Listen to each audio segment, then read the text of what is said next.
പരിശുദ്ധാത്മാവേ എന്നിൽ വന്നു നിറയണമേ. പരിശുദ്ധാത്മാവേ കൃപ ചൊരിയണമേ. പരിശുദ്ധാത്മാവേ ശക്തി പകരണമേ.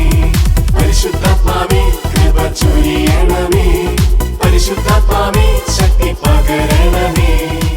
നിത്യസ്തുതിക്കേറ്റവും യോഗ്യമായ പരിശുദ്ധ പരമ ദിവ്യകാരുണ്യത്തിന്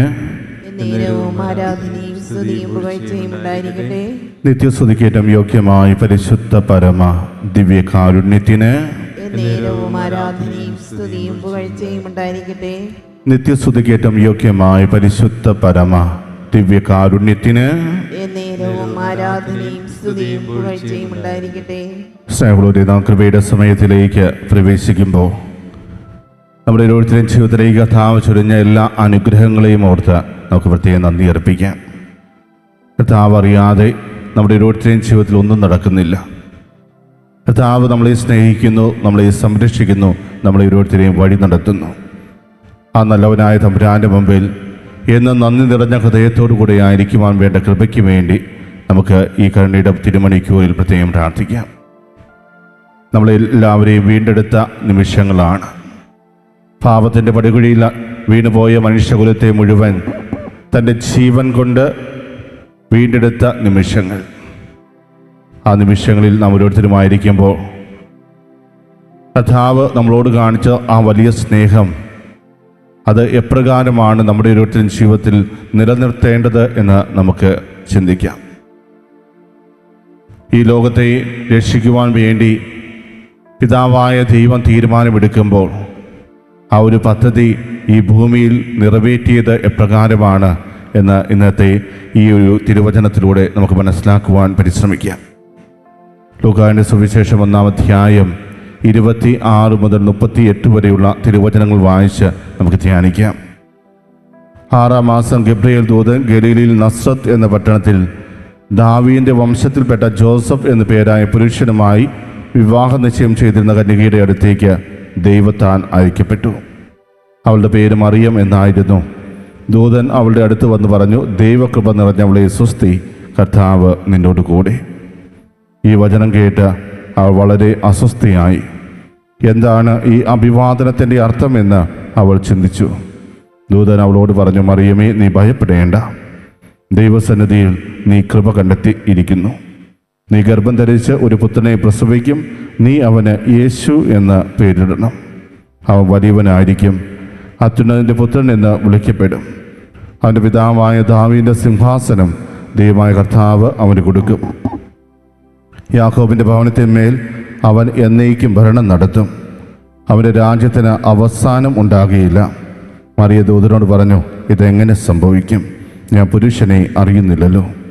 ദൂതൻ മറുപടി പറഞ്ഞു, പരിശുദ്ധാത്മാവ് നിൻ്റെ മേൽ വരും, അത്യുന്നതൻ്റെ ശക്തി നിൻ്റെ മേൽ ആവസിക്കും. ആകയാൽ ജനിക്കാൻ പോകുന്ന ശിശു പരിശുദ്ധൻ, ദൈവപുത്രൻ എന്ന് വിളിക്കപ്പെടും. ഇതാ നിന്റെ ചാർച്ചക്കാരി വൃദ്ധയായ എലിസബത്തും ഒരു പുത്രനെ ഗർഭം ധരിച്ചിരിക്കുന്നു. വന്നിയെന്ന് പറഞ്ഞിരുന്ന അവൾക്ക് ഇത് 6-ാം മാസമാണ്. ദൈവത്തിന് ഒന്നും അസാധ്യമല്ല. മറിയം പറഞ്ഞു, ഇതാ കർത്താവിൻ്റെ ദാസി, നിന്റെ വാക്ക് എന്നിൽ നിറവേറട്ടെ. അപ്പോൾ ദൂതൻ അവളുടെ മുമ്പിൽ നിന്ന് മറഞ്ഞു.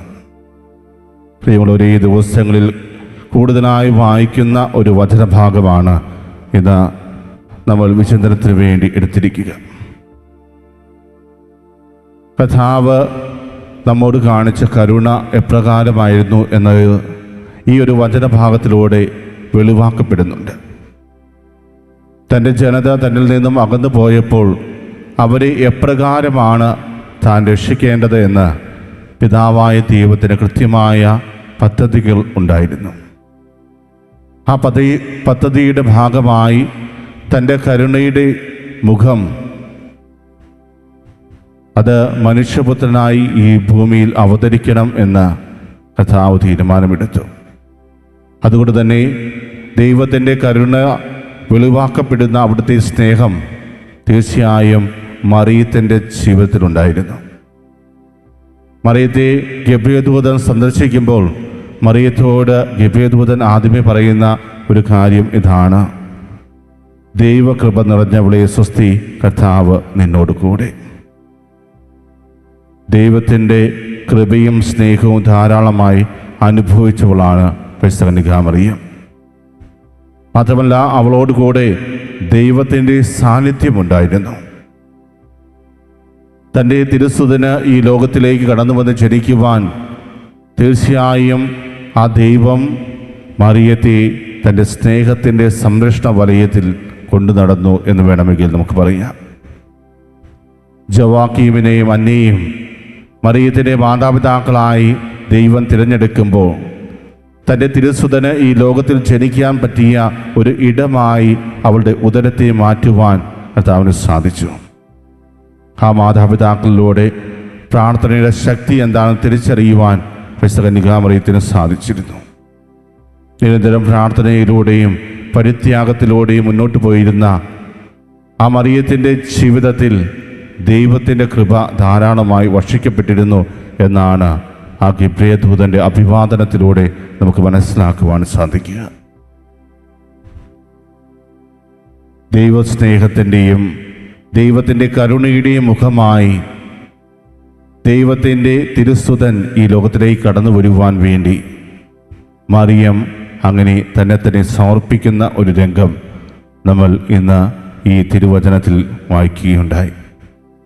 ഒന്ന് ആലോചിച്ച് നോക്കുക.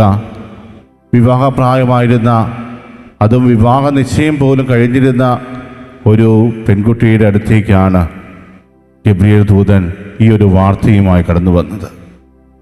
നമ്മളെല്ലാവരും ഇതിനെ മംഗളവാർത്ത എന്ന് പറയുമ്പോൾ, അത് കേൾക്കുമ്പോൾ മറിയത്തിന് അതൊരു മംഗളവാർത്തയായിട്ടാണോ അനുഭവപ്പെട്ടത് എന്ന് ചോദിച്ചു കഴിഞ്ഞാൽ തീർച്ചയായും തുടക്കത്തിൽ അതൊരു പതർച്ചയുടെ ഒരു സ്വരമായി അവൾക്ക് തോന്നി. വളരെ ഒരു പകപ്പോടുകൂടിയാണ് ആ വാർത്ത അവൾ ഏറ്റെടുക്കുന്നത്. കാരണം ഇതുവരെ പ്രാർത്ഥിച്ചതിൽ നിന്നും വിപരീതമായ ഒരു അനുഭവമാണ് പരിശുദ്ധ കന്യകാമറിയത്തിൻ്റെ ജീവിതത്തിലേക്ക് ആ ഒരു വാർത്തയിലൂടെ കടന്നു വന്നത്. ഇതുവരെ കേട്ടിട്ടില്ലാത്ത ഒരു സംഭവം തൻ്റെ ജീവിതത്തിൽ നിറവേറാൻ പോകുന്നു എന്ന് അവൾക്കൊരിക്കലും വിശ്വസിക്കുവാൻ സാധിച്ചില്ല എന്ന് വേണമെങ്കിൽ നമുക്ക് പറയാം. ദൈവകൃപ നിറഞ്ഞവളെ സ്വസ്തി എന്ന് ഗബ്രിയേൽ ദൂതൻ അവളെ അഭിവാദനം ചെയ്യുമ്പോൾ പോലും അവൾക്ക് അത്രമാത്രം പതർച്ച തോന്നിയില്ല. അതുപോലെ തന്നെ അവൾ എന്താണ് ഈ അഭിവാദനം എന്ന് മനസ്സിലാക്കാതെ ഒരു സംശയദൃഷ്ടിയോടെ ആ ദൂതനെ നോക്കുന്നതായിട്ടാണ് നമുക്ക് കാണുവാൻ സാധിക്കുക. ദൂതൻ പിന്നീട് വളരെ കൃത്യമായിട്ട് അവളോട് പറഞ്ഞു കൊടുക്കുന്നുണ്ട്, മറിയമേ, നീ ഭയപ്പെടേണ്ട, ദൈവസന്നിധിയിൽ നീ കൃപ കണ്ടെത്തിയിരിക്കുന്നു.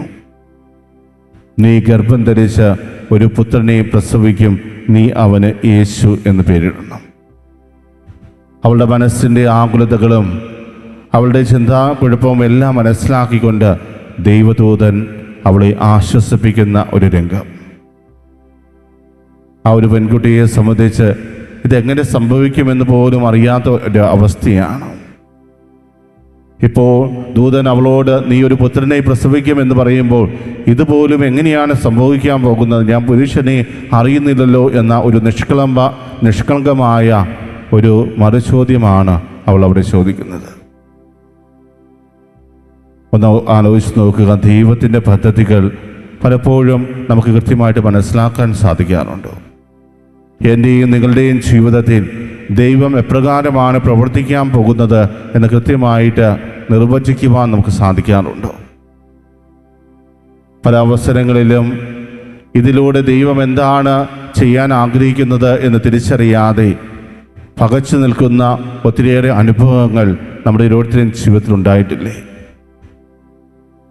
ഇതിനെ എങ്ങനെയാണ് ദൈവത്തിൻ്റെ പദ്ധതിയുടെ ഭാഗമായിട്ട് ഞാൻ എടുക്കുക?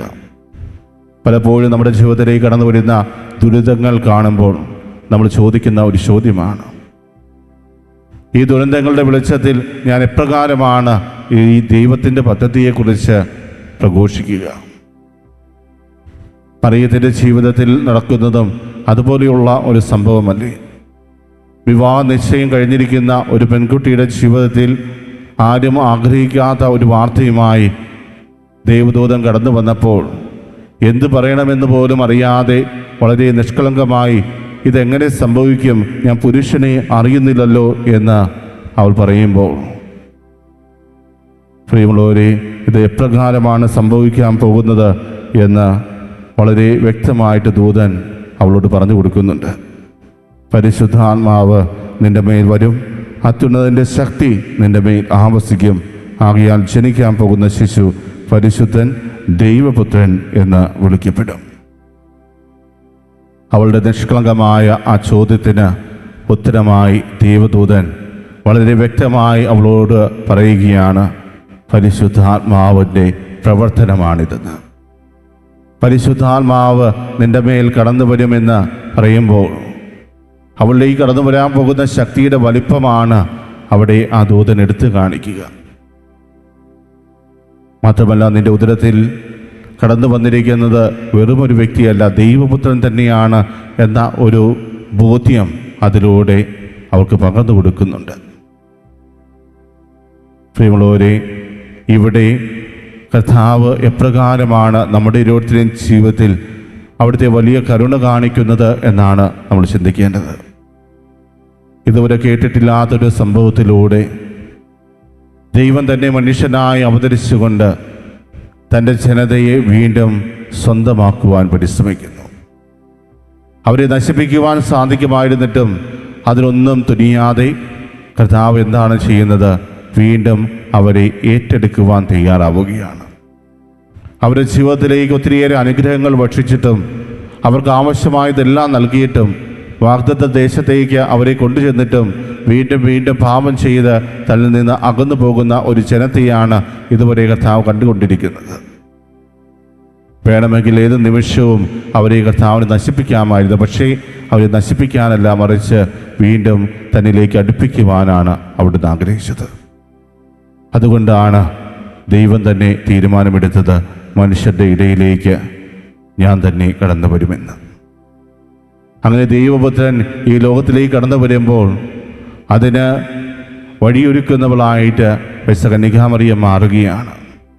തൻ്റെ ജീവിത വിശുദ്ധി കൊണ്ട് കർത്താവിൻ്റെ ഹിതത്തിനനുസരിച്ച് ജീവിക്കുവാൻ തയ്യാറായിക്കൊണ്ട് സമ്പൂർണമായൊരു സമർപ്പണത്തിലൂടെ അവൾ അതിനുവേണ്ടി തന്നെ വിട്ടു നൽകുന്നു. പ്രിയമുള്ളവരെ, കർത്താവ് ഈ ഒരു അത്ഭുതം പ്രവർത്തിക്കുമ്പോൾ കന്യകാമറിയത്തിന് കൊടുക്കുന്ന ഒരു അടയാളമായിരുന്നു എലിസബത്തിൻ്റെ ഗർഭധാരണം. അവളുടെ ചാർച്ചക്കാരിയായ എലിസബത്ത് ഒരു വൃത്തിയായ സ്ത്രീയായിരുന്നു. പക്ഷേ ദൈവത്തിന് ഒന്നും അസാധ്യമല്ല എന്ന് വെളിപ്പെടുത്തുവാൻ വേണ്ടി ഇതാ കർത്താവ് അവിടെയും വലിയൊരു അത്ഭുതം പ്രവർത്തിച്ചു. ഒരു പുരോഹിതനായ സക്രിയായുടെ ജീവിതത്തിൽ ദൈവം ഇതുപോലെ ഒരു അറിയിപ്പ് നൽകുമ്പോൾ ആദ്യം വിശ്വസിക്കാതിരിക്കുന്ന സക്രിയായിയാണ് നമ്മൾ കാണുക. അതിൻ്റെ ഒരു പണിഷ്മെൻ്റ് എന്ന രീതിയിൽ ഊമനായി മാറുന്ന സക്രിയായെ കുറിച്ച് നമ്മൾ വായിക്കുന്നുണ്ട്. എന്നാൽ മറിയത്തിൻ്റെ ജീവിതത്തിൽ നേരെ വിപരീതമായ ഒരു കാര്യമാണ് സംഭവിക്കുന്നത്. ഇതെങ്ങനെ സംഭവിക്കും? ഞാൻ പുരുഷനെ അറിയുന്നില്ലല്ലോ എന്ന് അവൾ അത് ചോദിക്കുമ്പോൾ അത് ഒരു നിഷ്കളങ്കയായ സ്ത്രീയുടെ സംശയം മാത്രമായി മാറി. അതേസമയം ദൈവത്തിൻ്റെ ശക്തി തിരിച്ചറിയേണ്ടവനായിരുന്നു സക്രിയ പുരോഹിതൻ. രണ്ട് തമ്മിലുള്ള വ്യത്യാസം അവിടെ നമുക്ക് കാണുവാൻ സാധിക്കും. എന്നാൽ മറിയത്തിൻ്റെ ഈ സംശയം വളരെ പെട്ടെന്ന് തന്നെ വിശ്വാസമായിട്ട് മാറുന്നതാണ് നമുക്ക് കാണുവാൻ സാധിക്കുക. തൻ്റെ ചാർച്ചക്കാരിയായ എലിസബത്തും ഇതാ ഗർഭം ധരിച്ചിരിക്കുന്നു എന്ന വാർത്ത കേട്ടപ്പോൾ തന്നെ അവൾക്ക് മനസ്സിലായി ദൈവം എപ്രകാരമാണ് പ്രവർത്തിക്കാൻ പോകുന്നതെന്ന്. അതുകൊണ്ട് തന്നെ തന്നെ പൂർണ്ണമായും കർത്താവിൻ്റെ കരങ്ങളിലേക്ക് സമർപ്പിക്കുവാൻ അവൾ തയ്യാറായി. ഇതിൻ്റെ പേരിൽ എന്തെല്ലാം അരങ്ങേറിയാലും എനിക്കൊന്നുമില്ല, അങ്ങയുടെ ഇഷ്ടം നിറവേറ്റുന്ന ഒരു വ്യക്തിയായിട്ട് ഞാൻ മാറണം. സമാന്തര സുവിശേഷങ്ങളെല്ലാം നമ്മൾ വായിക്കുന്ന ഒരു കാര്യമാണ്, സ്വർഗസ്ഥനായ പിതാവിൻ്റെ ഇഷ്ടം നിറവേറ്റുന്നവരാരോ അവനാണ് എൻ്റെ സഹോദരനും സഹോദരിയും അമ്മയും എന്ന്. എന്നാൽ ലൂക്കായുടെ സുവിശേഷത്തിൽ നമ്മൾ വായിക്കുന്നത് ദൈവവചനം അനുസരിച്ച് ജീവിക്കുന്നവരാരോ അവനാണ് എൻ്റെ സഹോദരനും സഹോദരിയും അമ്മയും. അതിനാൽ തന്നെ ഇവിടെ മറിയം ദൈവദൂതനോട് പറയുന്ന കാര്യവും വളരെ വ്യക്തമാണ്. ഇതാ കർത്താവിൻ്റെ ദാസി, നിന്റെ വാക്ക് എന്നെ നിറവേറട്ടെ. അവിടുത്തെ വചനം എന്നിൽ നിറവേറട്ടെ എന്ന് പറഞ്ഞുകൊണ്ട് ആ വചനത്തിന് മാംസമായി അവതരിക്കുവാൻ തൻ്റെ ശരീരം പൂർണ്ണമായും ദൈവത്തിന് സമർപ്പിച്ചു. പ്രിയമുള്ളവരെ, ക്രിസ്മസിന് ഏറ്റവും അടുത്ത ദിവസങ്ങളിൽ നമ്മളായിരിക്കുമ്പോൾ പരിശുദ്ധ കന്യകാമറിയ നമ്മുടെ ഓരോരുത്തരുടെയും ജീവിതത്തിൽ എപ്രകാരമാണ് ഒരു മാതൃകയായിട്ട് മാറുന്നത് എന്ന് ഇന്നത്തെ സുവിശേഷം നമ്മളോട് പങ്കുവയ്ക്കുന്നുണ്ട്. തൻ്റെ സ്വപ്നങ്ങളെയെല്ലാം മാറ്റിവെച്ചുകൊണ്ട് ദൈവത്തിനായി തന്നെ സമർപ്പിച്ച ഒരു വ്യക്തി. ആ അമ്മയുടെ പ്രത്യേകമായ മാധ്യസ്ഥവും തേടിക്കൊണ്ട് ഈ നിമിഷം കർത്താവ് നമ്മുടെ മേൽ ചൊരിഞ്ഞ എല്ലാ അനുഗ്രഹങ്ങളെയും അവിടുത്തെ വലിയ കരുണയും ഓർത്ത് നന്ദി പറഞ്ഞുകൊണ്ട് നമുക്ക് ദൈവത്തെ മഹത്വപ്പെടുത്താം. നമ്മൾ ഓരോരുത്തരെയും അനുഗ്രഹിച്ച നല്ലവനായ തമ്പുരാന് നമുക്ക് പ്രത്യേകം നന്ദി അർപ്പിക്കാം. പരിശുദ്ധ കന്യകാമറിയത്തെ പോലെ നമുക്ക് ദൈവഹിതത്തിന് മുമ്പിൽ ആമേൻ പറയുവാൻ നമുക്ക് സാധിക്കണം. ഇതാ കർത്താവിൻ്റെ ദാസി, നിൻ്റെ വചനം എന്നിൽ നിറവേറട്ടെ എന്ന് പറഞ്ഞ് തന്നെ പൂർണ്ണമായി സമർപ്പിച്ചതുപോലെ കർത്താവിൻ്റെ പദ്ധതികൾക്ക് മുമ്പിൽ നമ്മളെ പൂർണ്ണമായി സമർപ്പിക്കുവാൻ കർത്താവേ ഞങ്ങളെ ഓരോരുത്തരെയും നീ പ്രാപ്തരാക്കണമേ എന്ന് പ്രാർത്ഥിച്ചുകൊണ്ട് അവിടുത്തെ ആശീർവാദം നമുക്ക് ഏറ്റുവാങ്ങാം.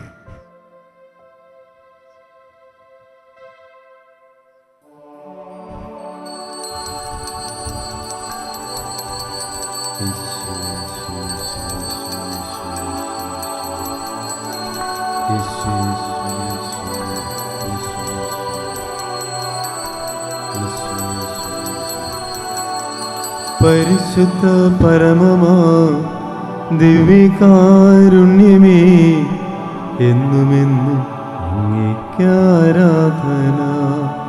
പരിശുദ്ധ പരമമാ ദിവ്യകാരുണ്യമേ, എന്നുമെന്നും അങ്ങേക്കാരാധന.